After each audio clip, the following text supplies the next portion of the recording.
저는 30대 중반의 평범한 직장인 여자예요. 딱히 특별할 것도 없는 사람이죠. 하지만 최근 그런 저의 평범한 일상을 뒤엎을 만한 충격적인 일을 겪었답니다. 사실 지금 원래대로라면 저는 결혼식을 마치고 해외에서 신혼여행을 해야 하는 중이에요. 하지만 그러지 않았죠. 결혼 준비를 하다가 소위 말해 중간에 다 엎었다고 할 수 있어요. 그런데 이게 결혼을 그만둔 것인지 아니면 지옥에서 겨우 빠져나온 것인지 설명하기가 애매하네요. 확실한 거 하나는 제가 정말 잘했다는 거예요. 그리고 그 어떤 후회도 미련도 남지 않는다는 것도요. 오늘은 제가 지옥에서 겨우 빠져나오게 된 이야기를 해보려고 해요. 저는 홀어머니 아래에서 자랐어요. 아버지는 제가 아주 어렸을 때 병으로 돌아가셨다고 하셨어요. 암이셨대요. 이것도 다 어머니에게 전해 들은 이야기일 뿐 제가 워낙 어렸을 때 일어났던 일이라 저는 기억이 거의 없어요. 아버지란 존재도 기억이 없죠. 아쉽긴 하지만 원래부터 그랬던지라 저는 그냥 그렇게 어머니와 단둘이 살아왔죠. 하지만 생활이 어렵지는 않았어요. 정확히는 잘 모르지만 아버지 유산도 좀 있었고 어머니도 부유하셨기 때문이었어요. 외갓집도 부유하신 편이셨고 이모도 부유하셨죠. 그래서 저는 부족함 없이 좋은 환경에서 잘 자랐어요. 어머니도 온갖 사랑과 정성을 다해 저를 키우셨고요. 그래서 어릴 때까지만 해도 저는 큰 부침 없이 잘 자란 편이었어요. 공부도 곧잘 했고 성격도 밝은 편이라 친구들도 많았고요. 하지만 자라면 자랄수록 제가 다른 친구들과 다른 점이 있다는 걸 느끼게 되더라고요. 바로 아버지의 부재였죠. 그게 별거 아닌 줄 알았는데 성장을 하면 할수록 제 인생에 미치는 영향이 크다는 사실을 깨닫게 되더라고요. 거기다 제가 자랐던 곳이 아무래도 부촌이고 하다 보니 다들 귀하게 커서인지 싸가지 없는 애들도 많았거든요. 제가 아버지가 없다는 사실을 가지고 무시하는 애들도 있었고요. 하지만 저는 기죽지 않았어요. 너 아버지 안 계시다며? 너네 엄마 혼자라며? 그래서 왜? 그게 왜 궁금한데? 아니, 아버지도 없는데 왜 그렇게 잘 살아? 혹시 너네 엄마 뭐 이상한 거 아니? 어이가 없어서. 야, 그럼 너는 이렇게 싸가지도 없는데 어떻게 사니? 뭐가 어쩌고 어째? 너는 예의를 밥 말아 먹었냐? 어따 대고 부모님 얘기를 함부로 떠들고 다녀 몰상식하게. 저는 당당하게 대했어요. 저보다 잘난 것도 없는 것들이 어디서 사람을 무시하고 있는 건지 참을 수가 없었거든요. 저는 어쩌면 쌈달기였을 수도 있어요. 좋게 말하자면 불의를 못 참는 사람이라고, 나쁘게 말하면 다 시비를 걸고 다닌다고나 할까요? 그래서 늘 주변과 싸우면서 살았어요. 학교에서도 저를 모르는 사람이 없었거든요. 너 왜 친구에게 매점 심부름을 시키고 그래? 네가 갔다 와. 어쭈, 이게 어디서 까불어? 야, 너 나 몰라? 내가 너를 어떻게 알아?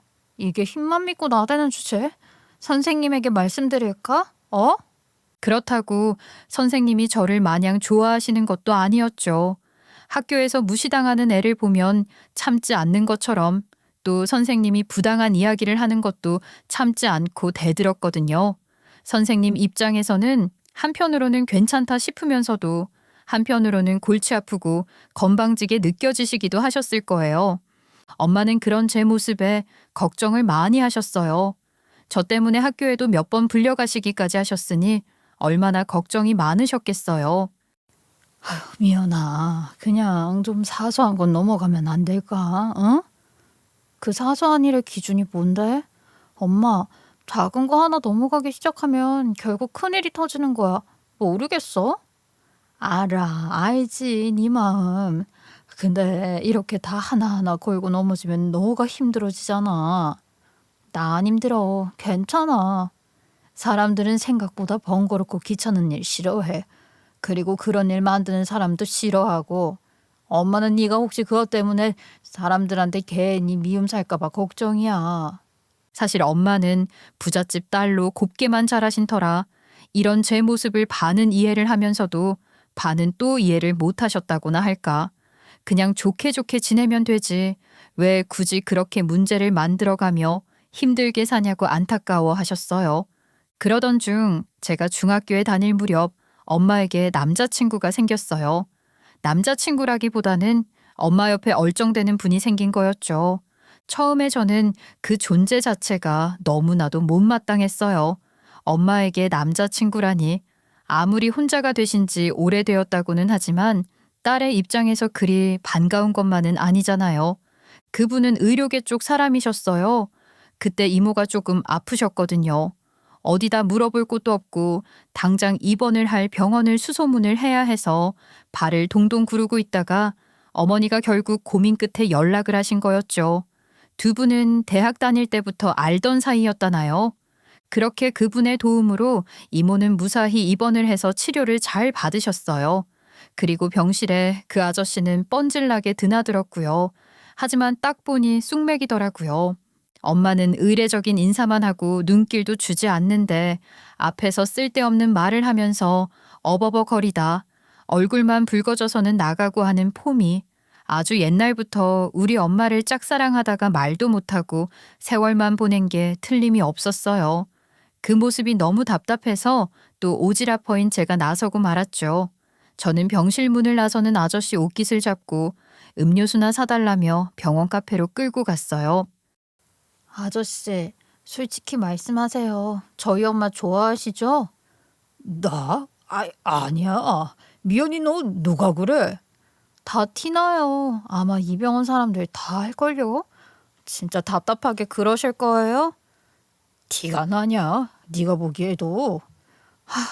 아저씨, 계속 그렇게 하시면 평생 혼자 늙어 죽을 거예요. 진짜 왜 그러세요? 고작 중학생이던 제가 그때 왜 그랬는지 모르겠어요. 그러면서 저는 식당 가서 둘이 밥 먹고 와라, 선물 사와라. 마구 그 아저씨를 들들 볶아서 엄마와 자연스러운 분위기를 몰아갔죠. 진짜 오지랖도 오지랖이지만 그걸 부리다가 엄마 남자친구까지 만들어주는 딸은 나밖에 없을 거예요. 그 모습을 보던 이모도 한마디 하셨을 정도니까요. 미연아, 너는 그 오지랖 때문에 피곤한 일 많을 거다. 세상을 눈을 반쯤 감고 다녀. 네 이모 눈을 어떻게 반쯤 감고 다녀. 너는 좀 그래야 해. 이번에는 잘했다만 세상에 다 너 같은 사람만 있는 게 아니야. 그러다가 이용당하는 일도 있고 뒤통수 맞는 일도 생길까 봐 그래. 알겠어. 조심할게. 그게 조심한다고 되겠니? 네 천성이 그런 걸. 걱정이다 걱정이야. 결국 어찌어찌 두 분은 잘 되셨어요. 그러고 결혼까지 하셔서 뒤늦게 부부의 연도 맺게 되셨죠. 그런데 그 두 분이 결혼을 하시게 된 결정적인 계기가 바로 저였어요. 고등학교에 들어가서 저는 운 나쁘게 왕따 사건에 연루가 되게 되었어요. 입학을 하자마자 일진이랍시고 노는 애들이 약한 아이 하나를 찍어서 괴롭히는데 그 아이 편을 들어주다가 싸움이 난 거였죠. 또 참지 않는 저는 가해자 아이들을 혼쭐을 내줬고요. 그런데 반전이 일어나 버렸어요. 저에게 혼쭐이 난 아이들이 저를 가해자로 고발을 해버린 거였어요. 처음에 저는 걱정하지 않았어요. 그 아이들에게 괴롭힘을 당하던 아이들이 많았고 무엇보다 제가 구하려 했던 아이도 당연히 제 편을 들어줄 것이라 생각했거든요. 하지만 엄마와 이모가 걱정하던 일이 진짜 일어나더군요. 제 편을 들어주는 애들이 하나도 없었던 거였어요. 결국 저만 가해자로 남게 되고 진짜 학폭을 저질렀던 애들이 제가 한 집만 물고 늘어져 저에게 뒤집어 씌우는 일이 일어난 거죠. 정말 어이가 없었어요. 저로서는 사회의 쓴맛을 처음으로 맛본 셈이었죠. 학부모와의 자리가 열리던 날 학폭 가해자 부모들은 막장으로 나왔어요. 엎드려 사과를 하라는 둥, 피해 보상을 청구하겠다는 둥, 고작 저에게 머리 좀 쥐어 뜯겼다고 무슨 엄청난 메타작이라도 당한 것처럼 구는데 어린 제가 어떻게 하겠어요. 선생들조차 빨리 일을 마무리하려고 할 뿐 제 편을 들어주지 않았죠. 그때 갑자기 엄마 남자친구분이 나타나신 거였어요. 그리고는 막장 부모들의 억지를 조목조목 반박을 하더군요. 말이 논리에 막혀 통하지 않자 그중 한 부모가 벌떡 일어나 삿대질을 해댔어요. 당신 뭐야? 당신이 뭔데 끼어들고 난리야? 얘 아빠야? 당연한 거 아니야? 내가 미연이 아빠다. 우리 미연이도 당신 딸이 발길질해서 맞았어. 집에서 얼마나 위험한 행동인지 알아? 우리 딸 큰일 날 뻔했다고. 그게 뭐 얼마나 아프다고? 당신이 의사야? 큰일 날 뻔한지 어떻게 알아? 그래, 내가 의사다. 여기 진단서 다 떼왔어. 애들 셋이 하나를 상대로 이기지도 못한 주제에 뭐 이제 와서 우리 딸이 학폭? 이거 진짜 법으로 한번 따져봐. 어? 쑥맥으로 저희 엄마에게 말도 제대로 걸지 못하던 아저씨가 아니더라고요. 그날의 회의는 아저씨의 완승이었죠. 그리고 그분은 제 손을 잡고 벌떡 일어나 교장에게도 한마디 하셨어요. 보호해야 할 학생은 나 몰라라 하고 가해 학생 편을 드는 당신들이 그러고도 교사야. 우리 미연이는 더 이상 이런 학교 못 보내니 그렇게들 알아. 내 당신들 다 교육청에 고발할 거야. 아이고 아버님 오해세요 오해. 저희가 잘못했습니다. 이거 놔요. 내가 아는 변호사 상담 마치고 왔으니까 각오하셔들. 물론 그 일로 제가 학교를 옮기지는 않았어요. 하지만 아저씨의 호통에 학교는 급태세를 전환해서 가해자 아이들을 처벌하고 저에 대한 처벌 이야기는 쏙 들어갔어요. 덕분에 저는 편하게 학교를 다닐 수 있었고요. 솔직히 감동이었어요. 저는 그동안 혼자만 세상과 싸우면서 살았는데 이제 내 편이 생겼다고 생각하니 얼마나 행복하던지. 그리고 이렇게 당당하고 멋있는 사람이면 엄마를 맡겨도 되겠다 싶은 확신이 들더라고요. 그렇게 일이 잘 해결되고 제 권유로 어머니와 그 아저씨는 결혼을 하셨고 그렇게 저는 아버지를 가지게 되었던 것이죠. 그 일을 계기로 저도 아버지 뒤를 이어 의료계로 가고 싶었어요. 하지만 의사는 언감생신, 제 성적으로는 택도 없었어요. 하지만 찾다 보니 간호대는 입학을 할 수 있을 것 같더라고요. 거기에 다른 사람들 보살피는 거 좋아하는 제 성격에는 간호사가 더 맞을 것 같기도 하고 말이죠. 그래서 저는 정말 고등학교 3년 내내 열심히 공부를 했어요. 이왕 가는 거 최고 명문 간호대에 가고 싶어서 말이죠. 그렇게 저는 간호대에 진학을 하게 되었어요. 막상 간호대에 들어가니 이게 웬일이에요. 공부며 직업 특성이며 제 성격이랑 너무 잘 맞더라고요. 공부도 너무 재미있었고 왜 이제야 제 적성을 찾았나 싶을 정도로 저는 열심히 공부하고 즐겁게 학교 생활을 했어요. 솔직히 아버지는 간호대 진학을 좀 걱정스러워 하셨죠. 아무래도 그쪽 분야에 있다 보니 누구보다 간호사 일이 힘들 건 아시니까요. 나는 차라리 간호대보다는 약대 쪽이나 이런 걸 했으면 좋겠어. 왜요? 아버지가 의사라고 간호사 무시하시는 거예요? 벌써? 얘는 무슨 말이야. 간호사 선생님들이 얼마나 훌륭하신데 다만 너무 고생을 많이 하는 일이라서 그래.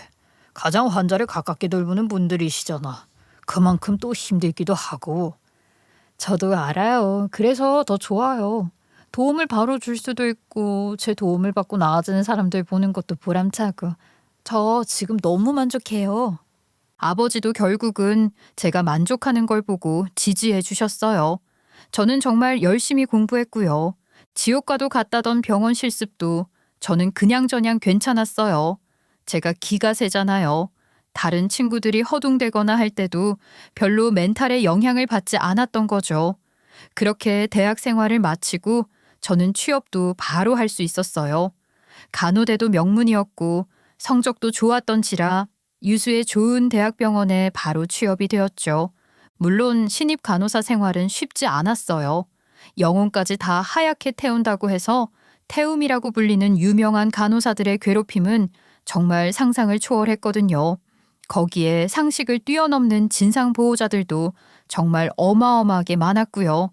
하지만 제가 누구겠어요. 저는 평생을 혼자 그 어떤 일이 있어도 그 어떤 괴롭힘이 있어도 잘 헤쳐나왔던 사람 아니에요. 너 여기 먼저 안 닦니?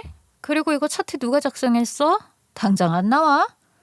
거기 먼지는 청소부 아주머니가 방금 닦고 가신 거고요. 그 차트는 오늘 선배님이 작성하셔야 하는 건데요. 뭐? 니들이 먼저 작성을 해놔야 내가 보고할 거 아니야. 야, 너 말 다 했어? 아니요. 저희도 각자 맡은 업무가 있는데 왜 그거 가지고 그러십니까? 선배님이 하실 일은 저희에게 넘기지 마시고 선배님이 직접 하세요. 이런 거 가지고 화내실 거면 저 위에다 다 보고할 겁니다. 저는 태움이고 뭐고 부당하게 괴롭히는 선배 간호사가 있으면 할 말 다 하면서 살았어요. 그렇게 마음에 안 들면 잘 가르쳐 주시던가 아니면 자르고 싶으면 자르시던가 병원이 여기 하나냐 하는 마인드로 나갔더니 오히려 괴롭힘이 줄어들더군요. 다른 사람을 괴롭히는 인간들의 마인드는 그렇게 비겁하다는 것도 저는 알았죠. 조용하고 착하게 대하면 오히려 더 괴롭히고 막상 세게 나가면 찍소리도 못하는 것들이 그런 인간들의 속성이었으니까요. 그렇다고 제가 일을 못하는 것도 아니었어요. 스스로 이런 말하기에는 부끄럽지만 누구보다 똑소리나게 일도 잘했으니 늘 당당했죠. 저의 이런 강철 심장이 가장 빛이 날 때는 무엇보다 진상 환자 보호자를 대할 때였어요. 저는 그 어떤 말에도 흔들리지 않았거든요. 아이고, 아가씨, 여기 이리 좀 와봐. 우리 딸 봐준다더니 어떻게 된 거야? 여기 아가씨 없고요, 보호자님. 따님은 의사 선생님 콜했으니 기다려 보세요. 아이, 언제까지 기다려? 우리 딸이 아프다잖아. 지금 말씀하신 지 겨우 10분 지났어요. 그리고 이 병원 입원 환자들 다 아픕니다. 아프니까 병원에 오셨겠죠? 뭐? 아이, 너 지금 나 가르치니? 놀려? 자꾸 반말하시면 저도 말 놓을까요? 저랑 이렇게 사이 안 좋아지면 앞으로 입원 기간 동안 감당하실 수 있으시겠어요? 예? 저는 눈 하나 깜짝하지 않았어요. 민원이 쏟아져도 오히려 되들었죠. 간호사가 한여예요? 뭐예요? 다정한 말 안 해줬다고 민원 들어온 걸 전달하시면 어쩌자고요. 아이, 선생님, 그냥 저희는 민원 들어오면 전달해드려야 해서 그냥 저희 일하는 거잖아요. 이해해 주세요. 그걸 제가 어떻게 이해해요? 저도 민원 넣을 거예요? 이런 업무와 관련 없는 쓸데없는 민원은 자제해 주세요. 사기 떨어져서 어디 간호사들 일하겠어요? 네, 제 별명은 바로 쌈달기 되었어요. 그리고 진상보호자 전담 간호사로 불리기도 했죠. 그 어떤 진상이 와도 저는 어떨 때는 느물느물하게, 어떨 때는 단호하게 다 잘 쳐냈어요. 그런 모습을 몇 번 보여줬더니 저를 괴롭히던 선배 간호사들도 필요할 때는 저에게 부탁을 하고 의지를 하기도 하고 그랬죠. 그렇다고 매일 싸우기만 한 건 아니에요. 상식적이고 예의가 바른 환자분들과 그 보호자분들과는 정말 죽이 잘 맞아서 친하게 지내기도 했으니까요. 진상 환자나 그 보호자들은 병실에서도 진상을 떨어서 다른 환자들도 싫어했거든요. 그러다 보니 제 존재를 그분들은 시원해하기도 하셨죠. 그렇게 연차가 쌓였더니 그 이후로는 별로 힘든 일은 없었어요. 후배들에게 저는 자상한 선배 간호사였고 선배들에게는 든든한 후배 간호사로 간호팀의 주축으로 간호사가 되었죠. 그러다가 새로운 인턴들이 저희 과로 새로 왔어요. 다들 아시겠지만 인턴들이 새로 오면 처음에는 정말 많이 헤매거든요. 이제야 겨우 대학생 티를 벗은 사람들에 불과하니 말이죠. 특히 1년차들은 저희 같은 간호사들에게 의지를 많이 해요. 선배들보다 병원 생활을 더 오래 한 간호사들이 환자 상태며 돌아가는 상황을 더 잘 아는 경우가 많으니까요. 물론 저희들도 그런 1년차들을 많이 도와주기도 하죠. 그런데 그 해에 온 인턴 중에 정말 마음이 여린 인턴이 한 명 있었어요. 겉보기에는 얼굴도 잘생기고 키도 훤칠해 멀쩡해 보였는데 마음이 어찌나 약한지 교수님이 조금만 뭐라고 해도 금방 풀이 죽어 아는 것도 대답을 못하고 선배들이 조금만 혼을 내도 구석에 가서 울기까지 할 정도였어요. 아, 저 양 선생 창고 가서 또 울고 있어. 또요? 이번에는 왜요? 2년차가 지가 한 잘못을 양 선생한테 뒤집어 씌웠는데 대꾸도 못하고 있다가 억울한지 눈이 벌게져서 들어갔어. 아, 그 2년차 좀 사람이 못했어요. 그나저나 걱정이다. 저런 성격으로 의사나 제대로 하겠니? 허우대는 멀쩡해서 진짜 왜 저런다니? 그러니 만만하게 생각하는 사람들이 많았죠. 그 꼴을 보고 있자니 또 제 오지랖병이 도지더라고요. 도저히 그냥 넘길 수가 있어야 말이죠. 선생님, 또 당직이에요? 이번에는 누가 바꿔달라고 했어요? 어제도 당직이셨잖아요. 아, 백 선생님이 일이 생겼다고 하셔서. 괜찮아요. 안 되면 안 된다, 힘들다, 말을 좀 하시라고요. 오늘도 차트 빠진 거 선생님 잘못 아닌데 왜 가만히 계셨어요? 아, 저도 마지막에 체크를 안 하긴 했으니까 뭐. 제가 실수가 많네요. 정말 속 터져서. 이거 미리 체크하고 이거 읽어두세요. 내일 회진 돌 때 이거 물어보실 거예요. 그리고 여기 차트 빨리 해야 해요. 빨리 가서 처리하세요. 제가 고등학교 사건 이후로 정말 남일에 나서지 않고 가만히 있으려고 했는데 그 인턴의 모습은 정말 도저히 참을 수가 없었어요. 그래서 좀 도와주다 보니 쓸데없는 걸로 잡돌이를 하는 2년차에게서 그 인턴 편을 들어서 막아주기도 하고 그랬죠. 물론 그 인턴에게 잔소리도 많이 했어요. 미리미리 가서 써더라. 모르는 건 물어봐라. 안 되는 건 안 된다고 해라. 욕 좀 먹었다고 가서 울지 마라. 꼭 제가 무슨 엄마라도 된 느낌이었어요. 상황이 이러다 보니 그 인턴이 점점 저에게 의지하는 게 느껴지더라고요. 뭐만 있으면 저를 찾고 저에게 물어보고 그 모습을 지켜보던 다른 간호사 쌤들이 하루는 저에게 이랬어요. 너 조심해. 의사들은 믿는 거 아니야. 무슨 말씀이세요? 믿긴 뭘 믿어요. 그냥 같이 일하는 거지. 너 지금은 저 인턴이 잘해주는 것 같지만 조심해. 저러다 연차 쌓이면 바로 얼굴 바뀌는 게 의사들이야. 그러려면 그러라죠. 저도 얼굴 바꾸면 되지. 뭐 별거예요 그딴 게. 하긴 그것보다 나는 너랑 저 선생이 정들까 그게 더 걱정이다. 이렇게 챙겨주다 정들면 그게 더 골치 아파. 명심해. 남자는 모성애로 고르는 거 아니다. 그 이야기를 듣고 저는 웃고 말았어요. 모성애로 남자를 고르다니 저는 그게 무슨 소리인지 그때는 전혀 이해를 못했거든요. 그리고 그런 선택이 어떤 불행을 낳는지도 전혀 상상조차 하지 못했죠. 그렇게 시간이 지나다 보니 하루는 그 인턴이 저에게 밥을 사겠다 하더라고요. 그동안 신세진 게 많다고 말이죠. 그럼 비싼 거 사주실 거예요? 그런 거 아니면 안 먹어요. 그럼요. 선생님 드시고 싶은 걸로 다 사드릴게요. 소고기도 좋고 다 좋아요. 좋은 거 사드려야죠, 제가. 정말이죠? 너무 비싼 데 간다고 인상 쓰시면 안 돼요. 네? 비싼 거 사준다는데 제가 마다할 이유 있나요?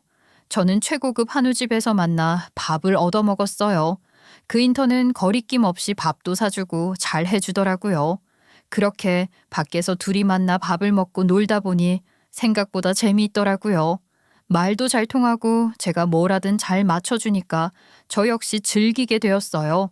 무엇보다 그 인턴이 적극적이었어요. 퇴근 시간이 비슷한 날이면 꼭 저를 기다렸다가 저녁을 사주고 집까지 데려다주고 쉬는 날에는 같이 영화를 보러 가자고 하거나 드라이브를 가자고도 하면서 저를 데리러 오기도 했고요.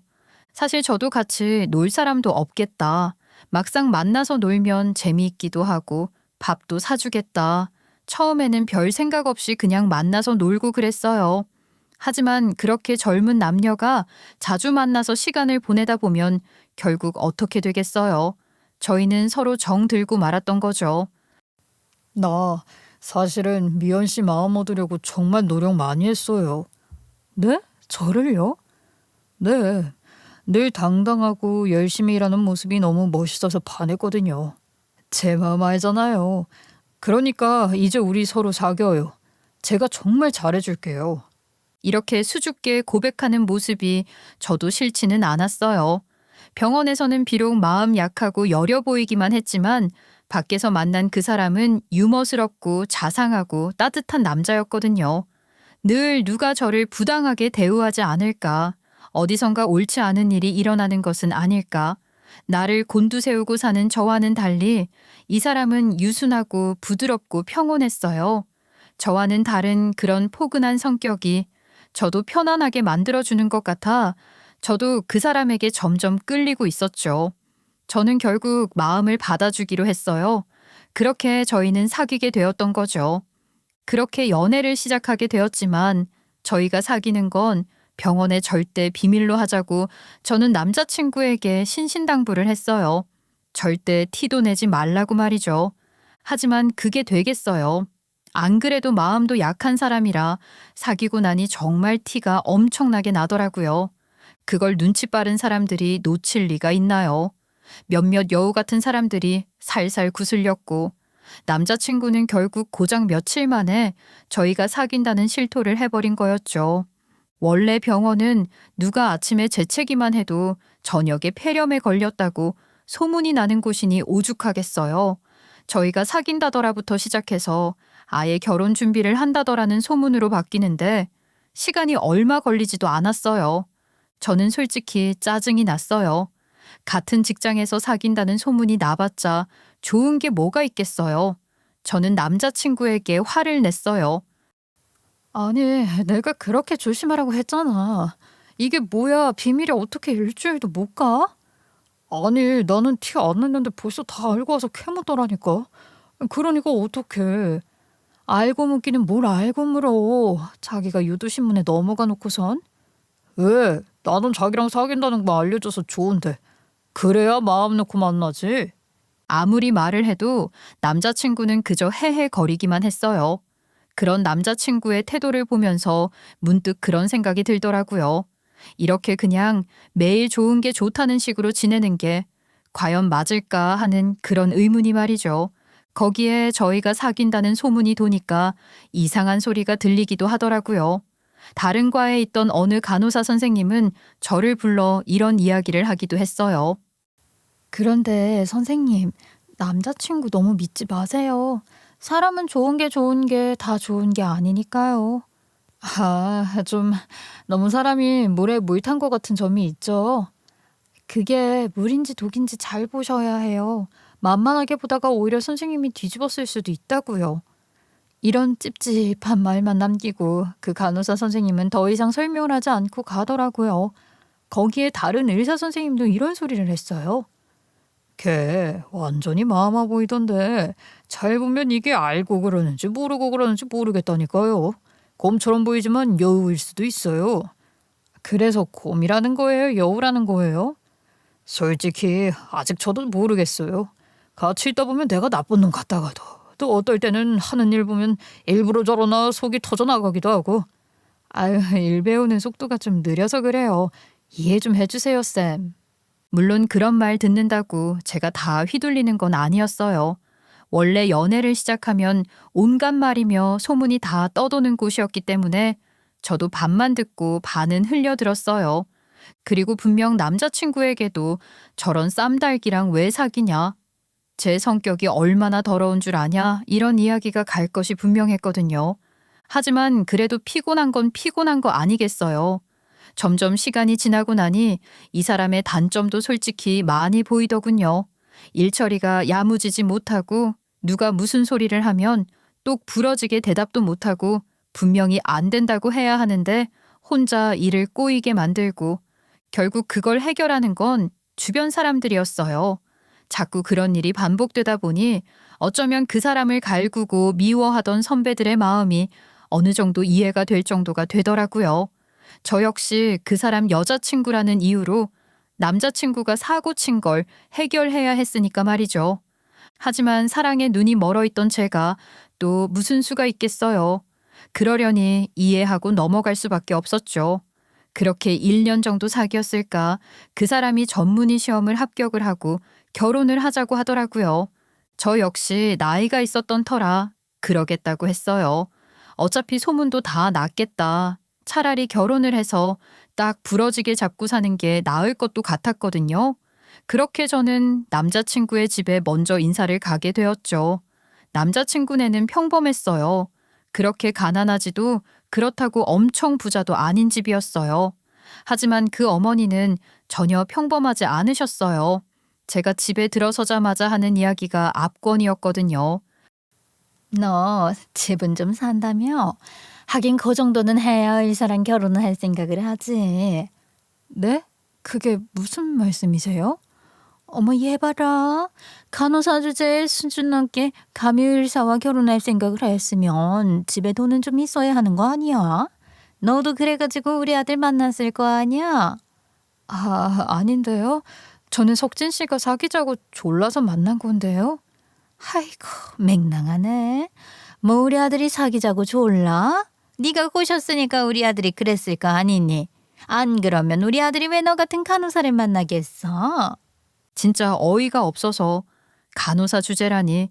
감히 의사? 솔직히 세상에서 간호사를 그렇게 생각하는 사람들이 많다는 건 저도 알고 있어요. 간호사를 의사보다 아래로 보는 사람들이 대부분이라는 걸요. 물론 의사들 중에도 그렇게 생각하는 사람들이 많죠. 하지만 저는 지금 병원 면접이 아니라 결혼할 사람 집에 인사를 온 거잖아요. 간호사니 의사니 그건 직업일 뿐인데 너무 화가 났어요. 게다가 간호사 의사 수준이니 급이니 하는 이야기는 간호사들에게 거의 금기인 말이에요. 요즘 말로 해서 가장 기분 나쁘고 가장 사람 빡치게 하는 이야기라고나 할까요? 저는 자리에서 벌떡 일어났어요. 말씀이 좀 지나치시네요. 그렇게 수준 안 맞으면 댁 아드님 수준 맞는 사람과 결혼시키세요. 뭐가 어째? 대가 아드님? 네, 헤어지시길 바라는 거 맞죠? 당장 헤어질 테니까 댁 아드님 좋은 의사 만나라고 전해주세요. 저는 그 길로 그 집에서 나와버렸어요. 제가 왜 그딴 취급을 받아야 해요? 제가 뛰쳐나오니 남자친구도 따라 나오더라고요. 제가 붙잡는 남자친구를 뿌리치자 남자친구는 길에서 무릎을 꿇었어요. 그리고 울면서 매달렸죠. 미안해. 다시는 이런 일 없도록 할게. 아니, 결혼만 하면 절대로 우리 엄마랑 안 만나고 살게. 그러니까 가지 마. 부탁이야.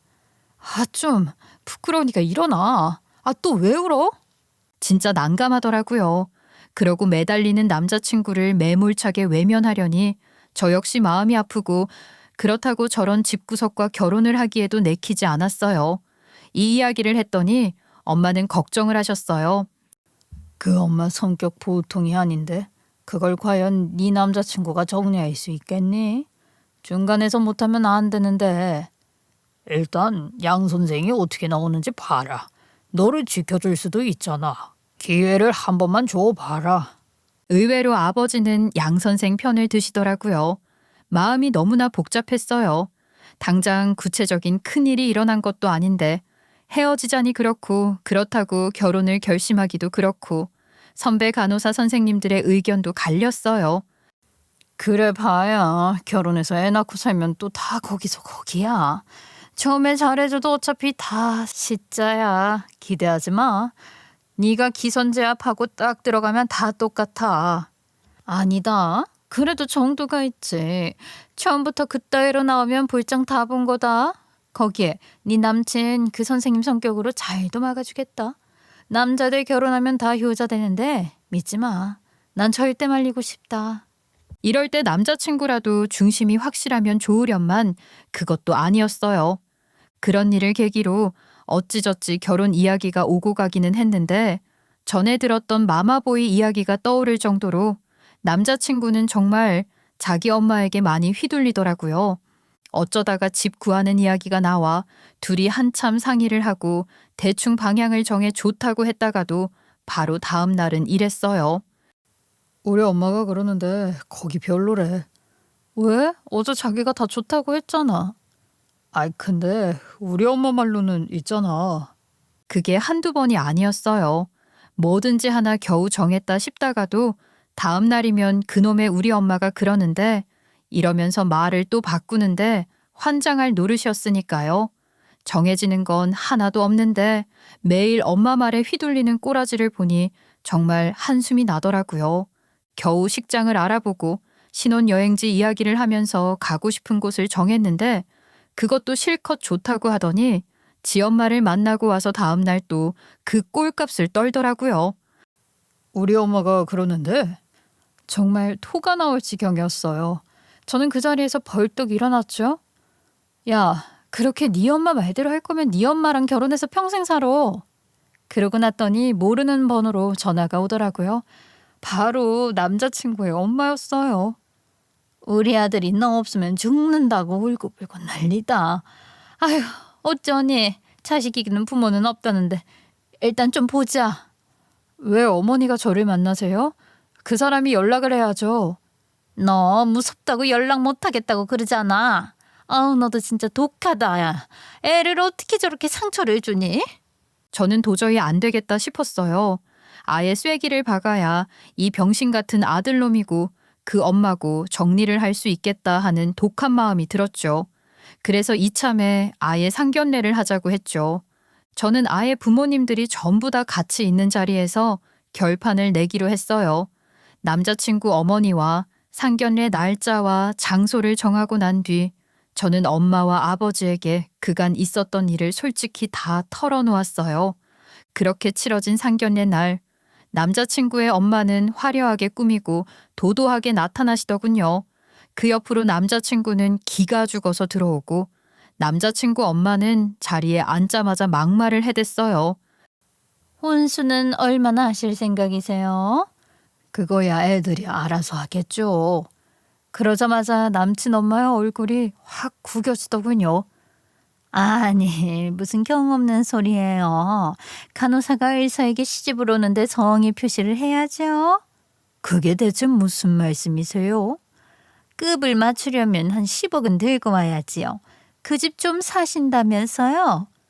대체 그게 무슨 말도 안 되는 소리를 하시는 거예요? 자기가 얘기 좀 해봐. 이거 말이 되는 얘기야? 너는 끼어들지 말고 가만히 있어. 그 소리에 남자친구는 찍소리도 못하고 뭐라 하려다 입을 다물더군요.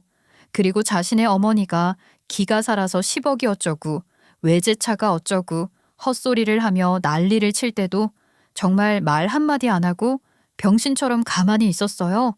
저 역시 한마디도 안 하고 그 꼬라지를 지켜보았죠. 엄마 역시 마찬가지였어요. 가관도 아니었죠. 그때 문이 벌컥 열렸어요. 바로 아버지가 뒤늦게 오신 거였죠. 저는 미리 아버지에게 20분 정도 늦게 들어오시라 부탁을 드렸어요. 상견례장에서 이 모자가 어떻게 나올지 미리 봐야 했거든요. 아버지가 벌컥 문을 열고 들어오자마자 남자친구가 용수철처럼 의자에서 벌떡 일어났어요. 그리고 놀라 외쳤죠. 병원장님? 아니 나는 여기 병원장이 아니라 미연이 아버지로 온 거야. 자리에 앉아. 네? 뭐라고요? 완전히 굳은 얼굴로 대답하는 아버지의 말에 남자친구는 얼이 빠진 듯 했어요. 그 옆에 있던 남자친구의 어머니도 뭐 똑같은 반응이었죠. 뭐 병원장? 저기 저분이 너 다니는 병원의 병원장님이시라고? 네, 제가 그 병원 병원장입니다. 그리고 동시에 미연이 아버지이기도 하고요. 그 말을 듣자마자 참 가증스럽더군요. 기세등등하고 우리를 잡아먹을 것만 같던 남친 엄마의 표정이 화사하게 풀리더니 목소리까지 나긋나긋해졌으니까요. 어머나 어쩐지 안 그래도 미연이가 어쩜 저렇게 똑부러지고 당당하나 했더니 다 이런 훌륭한 아버님이 계셔서. 저 다 들었습니다. 아까 제 딸에게 뭐라고 하셨죠? 급이요? 급을 맞춰요? 누구 급이 어떻다는 말씀이시죠? 아유 아니에요. 그냥 한 소리죠 뭐. 저도 얘 장가 보내려다 보니 그냥 기싸움처럼 농담처럼 그냥. 됐습니다. 급을 맞추려면 그쪽이 저희에게 10억이 아니라 한 20억은 가지고 오셔야 할 것 같은데 그거 아니면 저도 제 딸 못 보냅니다. 그 소리에 남자친구와 남친 엄마의 얼굴이 허옇게 질리더군요. 하지만 거기서 제가 한마디 더 보탰죠. 아빠 20억이 뭐예요? 저는 30억 준다고 해도 싫어요. 저기요, 그게 무슨 소리야? 너 싫다고. 나 너랑 결혼 안 해. 니네 엄마 막아준다더니 뭐 무슨 얘기만 하면 말 바꾸고 또 바꾸고. 너 진짜 바보니? 그 소리에 남자친구가 대꾸도 못하더군요. 얼른 남자친구 엄마가 끼어들었어요. 하지만 갑작스럽게 바뀐 태도도 너무 웃기기만 하더라고요. 아니 그게 무슨 소리야. 그동안 섭섭한 게 많았니? 알았다. 내가 다시는 간섭 안 할게. 다 오해야. 네? 다 우리가 알아서 해도 된다고요 그럼? 아유, 그럼. 아이고, 병원장님 따님인 줄도 모르고 내가 아유, 하고 싶은 대로 다 해라. 다 하면은 되지 뭐. 요즘 결혼이야. 둘이 알아서 하는 거 아니니? 그럼 어머니랑 연락 안 하고 인연 끊고 살아도 되죠? 뭐? 아니, 뭐가 어째? 그러자 이때껏 조용하기만 하던 엄마가 자리에서 벌떡 일어나셨어요. 아휴, 진짜 시끄럽고 무식해서 더 못 참겠네. 아이, 가자, 미연아. 여보, 가요. 아, 그럴까요? 엄마, 아버지, 저희 나가서 밥이나 먹어요. 그래, 나가서 맛있는 거 먹자. 의사면 뭐하니 저렇게 무식한 엄마 밑에서 자라서 바보처럼 지 여자 하나 못 감싸주는 저런 병신도 상병신이 없는데. 남자친구는 그때까지도 말 한마디 못하고 어버버댔어요. 저희가 자리에서 일어나 나가자 남자친구와 남자친구 엄마도 따라 나오더군요. 더 웃긴 게 남자친구 엄마가 저와 엄마에게 매달리며 사정을 했다는 거였어요. 좀 전에 표독스러운 기세는 다 어디로 가고 숫제 잘못을 비는 투였죠. 얘가 마음이 여리고 그래서 원래 어릴 때부터 제 말을 잘 들어서 소통에 오해가 생긴 것 같아요. 그치? 오해요? 방금 전에 저를 노려보면서 급을 맞춰야 한다고 하신 거 잊으셨어요? 아이고, 그거는 진심이 아니었죠. 원래 상견례 하면 기싸움하고 그러잖아요. 오해하셨네. 그냥 농담이에요. 아유, 제가 얼마나 미연이를 예뻐했는데 지금 이렇게 가시면 어떡해요. 그러면서 지 아들 옆구리를 쿡쿡 찔러대더군요. 그제야 남자친구는 제 팔을 붙잡았어요. 근데 저는 매정하게 그걸 뿌리쳤죠.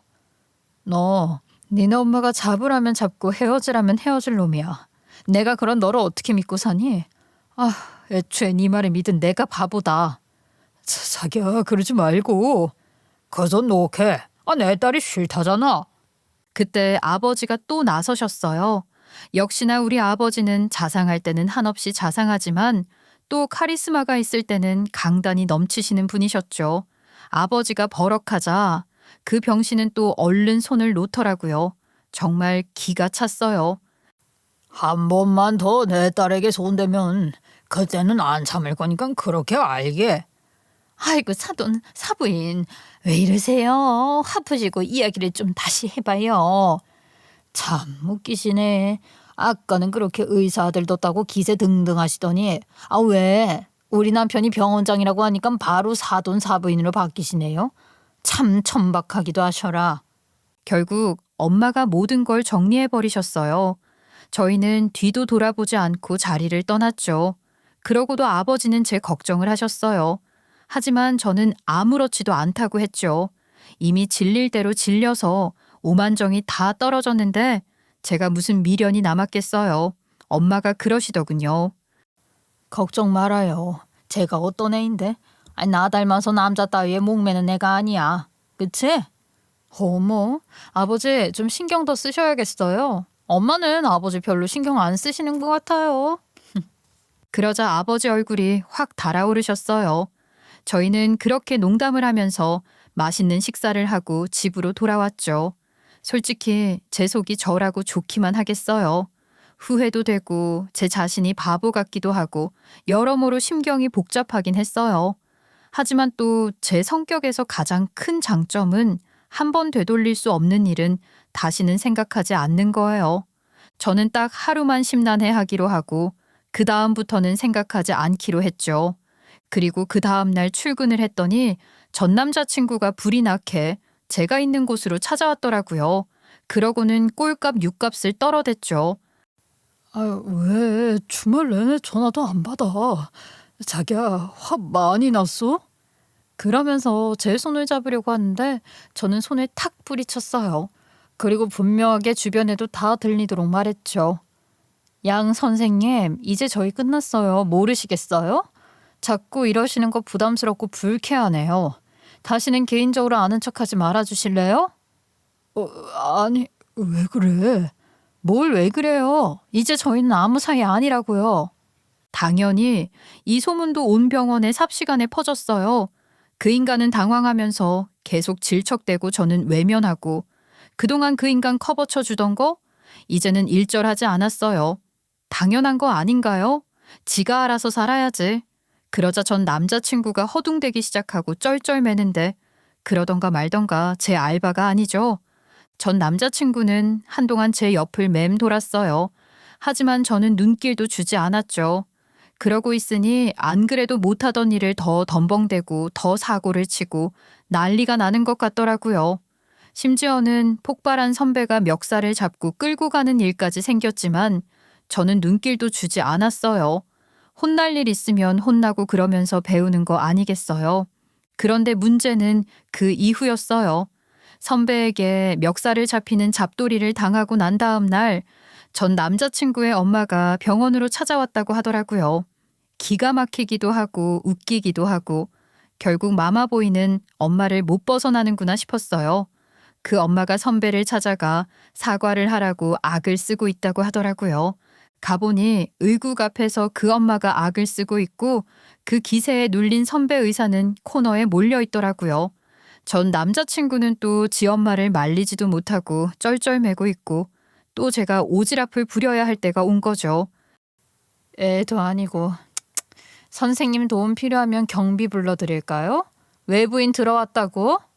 결국 병원 경비가 동원되어 남자친구 엄마는 쫓겨나갔어요. 그 이후로 그 인간을 사람들은 아무도 상대해주지 않는다 하더군요.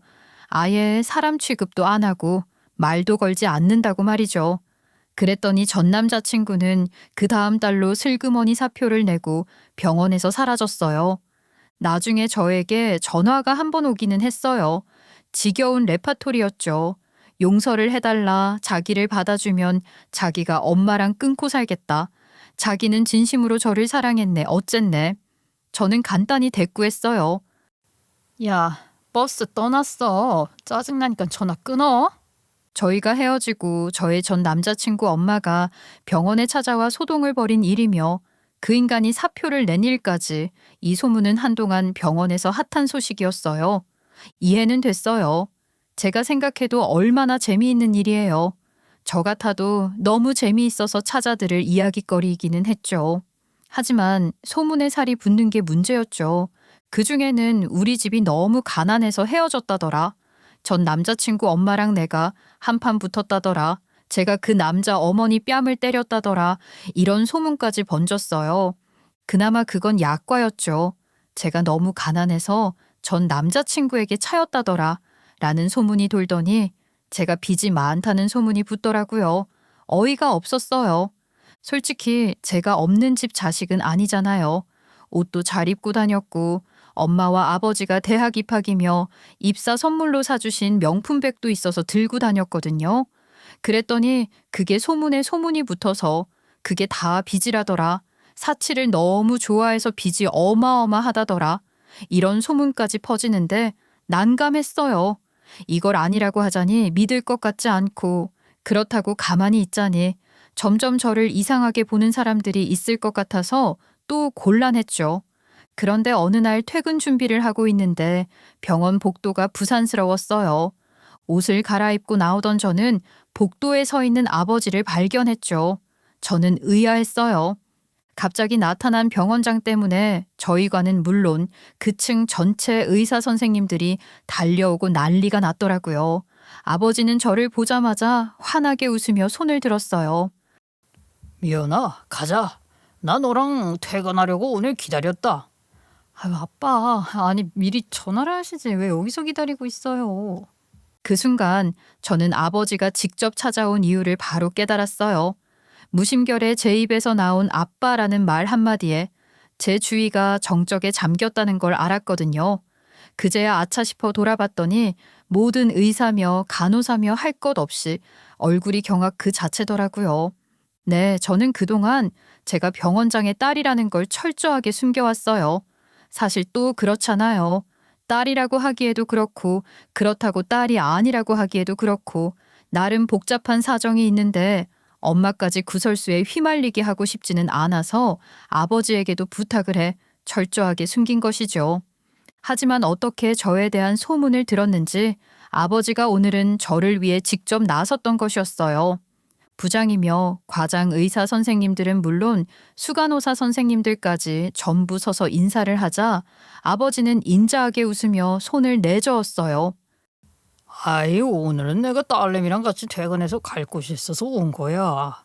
다들 신경 쓰지 말게. 너무 이러면 나 집에 가서 딸내미한테 혼나. 아빠, 그만하세요. 야, 가자.